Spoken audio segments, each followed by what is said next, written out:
Aquella tarde, toda la gente corrió desesperada. Las mujeres gritaban, los niños lloraban y los hombres trataban de ayudar a quienes podían. Lo que no sabía este grupo de personas era que sería su última vez en la que podrían respirar aire puro y sentir el calor del sol. Entre todos ayudaron a tapar las ventanas y reforzaron las puertas. Con el tiempo llegaron a ser más de 200 personas las que estaban en un espacio muy pequeño, muy reducido, y con el tiempo las personas seguían llegando y llegando hasta que casi ya no podían moverse. Era incómodo estar en ese lugar. Muchas personas se habían hecho sus necesidades, pero era lo único que les mantenía con vida. Corría por entre las personas un olor nauseabundo, el aire viciado a putrefacción. Solo era cuestión de días para que los encontraran. Las paredes de aquella casa de una planta empezaron a temblar. Se escuchaba como otras personas desde afuera intentaban botar la pared. Se oían rugidos y voces sobrehumanas que pugnaban por derribar pronto ese muro, desesperados de hambre y ya sin control de sus emociones ni de sus pensamientos. Solo tenían en mente destruir y matar. Cuando la puerta cayó, se escucharon las hordas y los gritos desesperados de la gente que rogaban. Muchos querían orar, otros insultaban, pero nadie atinaba a decir sus palabras, nadie atinaba a expresar lo que sentía. Todo era desesperación y confusión. La sangre empezó a rodar. Las personas que podían peleaban contra estos seres, contra estos muertos. Otros simplemente se quedaban quietos y esperaban su final, mientras las lágrimas corrían por sus mejillas. Era imposible escapar. Sentían que estaban atrapados en medio de una gran ola. Las personas que aún no morían por estos muertos eran arrastrados por la corriente, y las personas que aún no eran devoradas empezaron a asfixiarse. En aquella multitud había un joven que estaba ubicado al final del cuarto. Él fue testigo de la lucha más encarnizada que había podido presenciar. La sangre volaba por el aire y los miembros despedazados de las personas caían una tras otra. Primero brazos, piernas, pedazos de carne y pedazos de cráneos empezaron a formar pequeños montículos en el piso. Pasaron un par de horas antes de que las criaturas llegaran al joven, y todos a su alrededor caían devorados o se transformaban en uno de estos zombies.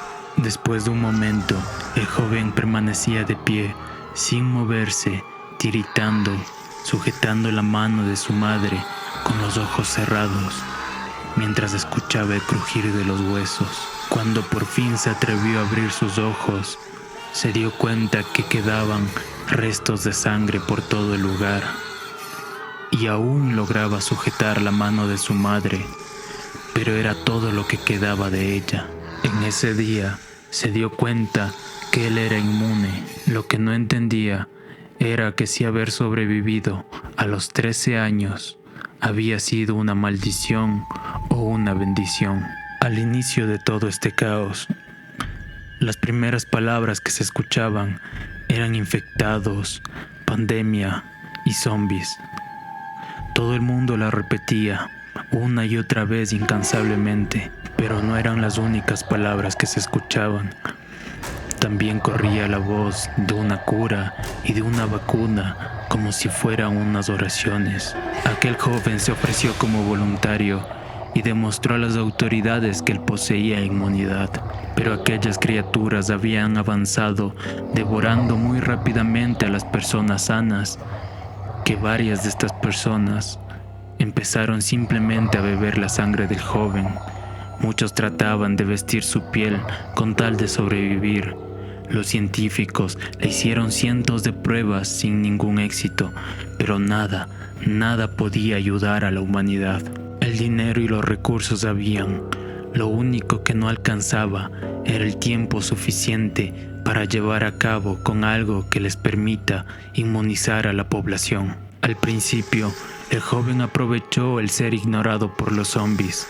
Se abría camino matando a cuantos le eran posible. Se reunía con grupos de sobrevivientes y lo que siempre le sorprendió era que todo el grupo terminaba muerto y siempre terminaba observando cómo todos eran devorados, todos menos él. Con el tiempo el joven dejó de llorar ante las matanzas que presenciaba. Se volvía cada vez más insensible. Aprendió a no encariñarse con ninguna persona y la idea del amor, de enamorarse de alguna chica, le era imposible porque sabía que al fin y al cabo terminarían muertos o transformándose en zombies. Conforme pasaba el tiempo, dejó de encontrar personas vivas. Nuevamente no entendía por qué no se transformaba. Se sentía solo, se arrodilló, se hincó y empezó a gritar con todas sus fuerzas. Muchos zombies empezaron a acercarse donde él, pero cuando estaban cerca, simplemente se daban la vuelta y se iban. Le dolía tanto la vida, le dolía tanto el amor, que recordó a aquella chica que no pudo defender y que se transformó y que empezó a proferir palabras extrañas, voces, ruidos inexactos. Con el tiempo dejó de matar zombies, lo cual le significó un gran dolor y un gran fastidio, porque los odiaba porque le quitaron todo y porque la presencia de ellos le recordaba todo lo que había perdido. Pero sobre todo los odiaba porque no podía convertirse en uno de ellos. Le fue muy difícil al joven acostumbrarse a esa nueva modalidad de vida. Caminaba entre muertos, pero el único muerto era él. Él era el fantasma en ese nuevo mundo. El joven no entendía por qué la vida le había dado un sinsabor tan igual. Así que empezó a cuidarlos, empezó a lavarlos, les cortaba el cabello y las uñas a los muertos, los limpiaba, les vendaba las heridas putrefactas. Si una persona se fijaba con atención, podía darse cuenta que aquellos zombies vivían como vivimos ahora en la actualidad, todos distraídos, caminando por la calle de un lado a otro, sin decir nada a pesar de estar rodeados. Quiso poner nombres a la mayoría de zombies con los que se encontraba, pero se daba cuenta que todos ellos aún llevaban sus billeteras. Lo que le pareció curioso era cómo el cuidar de algo hacía que les agarre cariño. A algunos de los zombies tenía que limpiarles sangre de sus bocas.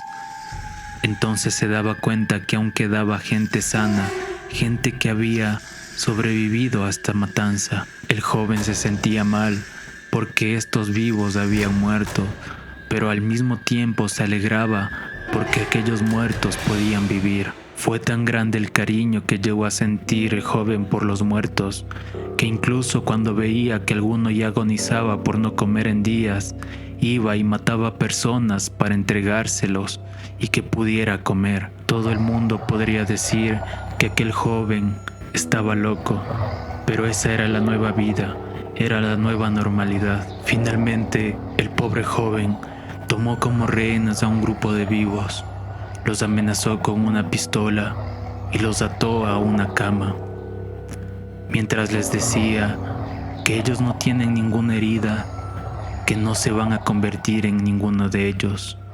Quisiera decirles que se fueran, pero tampoco tienen a dónde ir, porque saben que tarde o temprano van a terminar muertos, porque sabe que en algún momento los van a encontrar y los van a devorar. Les decía que no quería encariñarse con ellos y que luego los arrebaten, que estaba ya cansado de eso. También les decía que no quería lastimarlos por tratar de defenderlos. El joven les decía a aquellos vivos que es lo mejor que puede hacer por ellos, que pueda que estén atados, pero que muy pronto serán libres y que él les va a cuidar, les va a dar de comer, les va a limpiar y les va a dar nueva ropa, y que al final de todo les va a dar el mejor de los regalos, les va a curar de toda esperanza. Muy buenas gente, ¿cómo están? Espero que les haya gustado el video. Todos sabemos que un día va a ocurrir un apocalipsis zombie y espero que ese día nos podamos encontrar para correr juntos, gritar juntos, rematar a algunos zombies también, por supuesto. Y sobre todo no se olviden que tienen que tener un plan, saber a dónde van a huir, el refugio que van a tener, guardar agua, guardar víveres. Y por favor, antes de que se conviertan en zombies, suscríbanse, denle like, compartan y no se olviden que pueden comentar lo que ustedes quieran. Soy Alejandro y nos vemos en el próximo video.